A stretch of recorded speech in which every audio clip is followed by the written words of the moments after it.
কানের সমস্যা কত বছর ধরে ছিল? কানের সমস্যা হয়েছে 1 বছর ধরে। 1 বছর ধরে। হ্যাঁ। এখন আমার এখান থেকে ওষুধ খাওয়ার পরে এখন কতটুকু ভালো?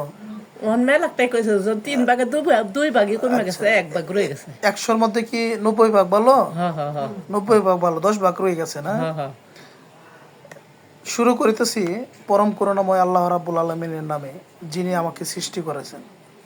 আসসালামু আলাইকুম। আমি হোমিওপ্যাথি ডাক্তার শাকিল। সাধারণ মানুষকে হোমিওপ্যাথি প্রতি অবগত করার জন্য এবং সাধারণ মানুষকে হোমিওপ্যাথি প্রতি বিশ্বাস বাড়ানোর জন্য এবং আমার শ্রদ্ধেয় গুরুজি ডাক্তার রবীন বড় স্যারের প্রণীত ডাক্তার রবীন বড় method for proper homeopathy treatment অনুযায়ী আমি চিকিৎসা দিয়ে যাচ্ছি, যার প্রেক্ষিতে প্রতিনিয়ত ফলাফল পাচ্ছি।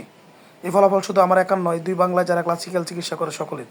রোগীটির সমস্যা ছিল অটোরিয়া, অর্থাৎ কান দিয়ে সবসময় পানি ঝরত 1 বছর পর্যন্ত। আমার এখান থেকে 3 বার ওষুধ নিয়েছে। 3 বার ওষুধ নেওয়াতে রুগী এখন 100-র মধ্যে 90 ভাগ ভালো, যেটা রুগীর মুখ দিয়ে শুনলেন। এই সফলতা হোমিওপ্যাথির একটা ম্যাজিক ধরা যেতে পারে। রুগীর লক্ষণ ছিল সে সময়ে রুগী ছিল গরম কাতর, পানি পিপাসা কম, পোলাও খেলে পেটে গ্যাস হয় এবং রুগী অল্পতে কান্নাকাটি করে এবং রুগীর নীরব প্রকৃতির লোক। এরই প্রেক্ষিতে আমি পালসিটিলা 50 মিলিসিমাস স্কেল অফ পটেন্সি দিয়েছিলাম, তাতেই চমৎকার রেজাল্ট